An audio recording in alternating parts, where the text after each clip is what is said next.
We are back here at Real Art Tacoma. We've got two of the members of Grocery Cart with us, and I think a third maybe on FaceTime.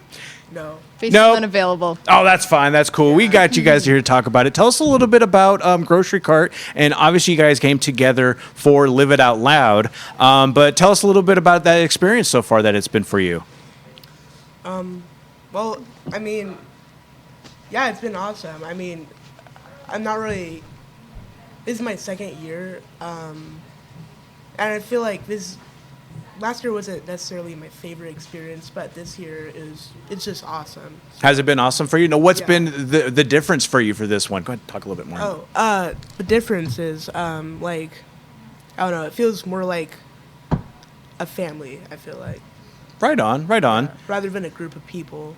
And that's kind of one of those things that you'll find out, too. It's like as you're going through, especially with a program like Live It Out Loud, you'll have a couple of those experiences where they put you together with maybe it's a group that doesn't quite mesh as well. Yeah. We seem to be more comfortable with it at this point in time in this year.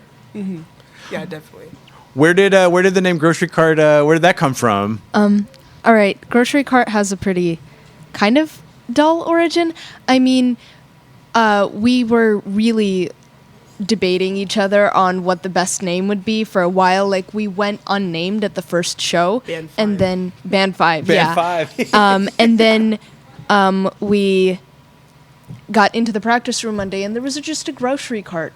A Walmart grocery cart just sitting in the middle, and we didn't really know where it came from or why it was there. Like in the space? Yeah, in the Ted Brown practice room. So we decided to name ourselves that. And that's not dull at all. That's really interesting. That leads a whole mystery of like, why would someone leave like there's not even a Walmart around there. Yeah. I also kind of like, I like to say that the full name of the band is Legally Recognized Grocery Cart, because I still wasn't sure about the name, but after it was like put on the forms and stuff, I was like, oh, well, it's been legally recognized. So that's where that whole thing came from. That is awesome. I like to think of it like we all kind of like different genres of music. Like you kind of like more indie type of stuff. I guess. I don't know. I'm like you really like a bunch of stuff, but I like women screaming. Yeah. I like a lot of jazz, hip hop, rap stuff, and Keegan and Wyatt both like rock and a lot. So we're like a grocery cart, like a mixed bag. That's a good way to put it too. I mean, even just on the simple of like the symbolism that you put out there, but then also just the fact that it was just there. Like it's all kind of a big mystery, but at that same point, you don't know why it's there. It's kind of like how everyone came together. You don't know why everyone's there, but they're all there. But you've got to come together, and usually with a grocery cart, you want to put all those pieces together to make something new. Usually like dinner or something like that. But with you, it's the music. Yeah. It was really. So for the McMinimans show, you will be doing an original song. Yep. How did that come to be, especially since the fact that you have so many different influences that you have all come from? Well, Wyatt started with a guitar riff, or like rather than a riff, just an entirely made guitar part that we built off of and made more structured. Roman added drums. Keegan added a bass part, and then I, after a lot of just boggling my mind over what the lyrics would be, and I had some ideas for a melody, but just one day I drank an entire Monster in under an hour. I stayed up until 2 a.m. and I wrote the whole song, and then we kind of like cut it down to make it actually fit the structure. And I like to say that it's about nothing, but then I started explaining what it was about to people, and I realized, actually, this is kind of cool. This is good lyricism. It's called Picture Perfect Frame, by the way. Awesome. And people will be able to hear Picture Perfect at McMinimans and then out there for everyone later on, so that's really exciting to see all of that. It's got to be... I mean, I feel that it would be just kind of even just cathartic. You guys are going to be able to go out there and perform this song that you've put together, put all this time in together for people to hear.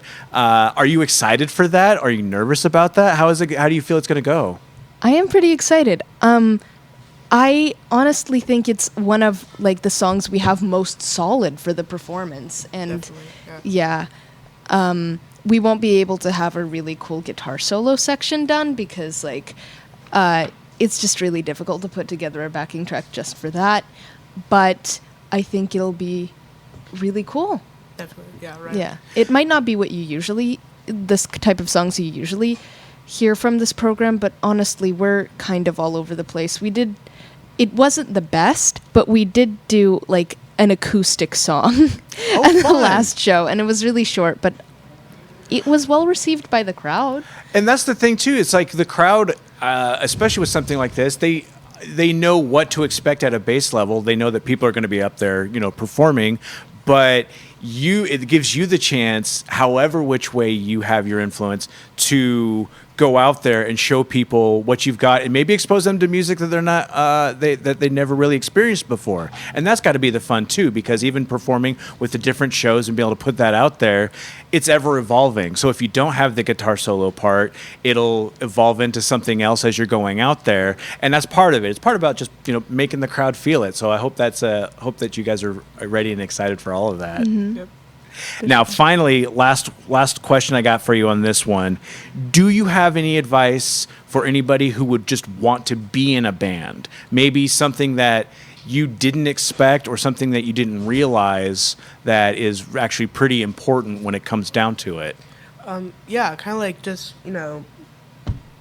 be chill. Just, like, go with the flow, Like... I, be assertive of your needs. Don't, self-sacrifice for the sake of everybody else.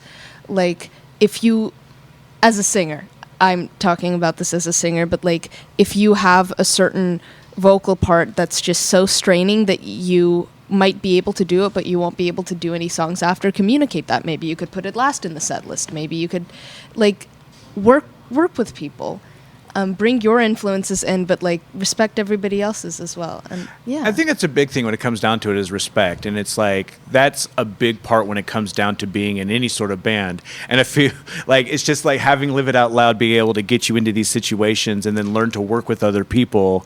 It's great for moving on in your life and doing anything else, but it's also really super important when it comes into a band. So I think that's a really awesome point. Grocery Cart, thank you so much. I'm really excited to see you guys perform at the Spanish Ballroom.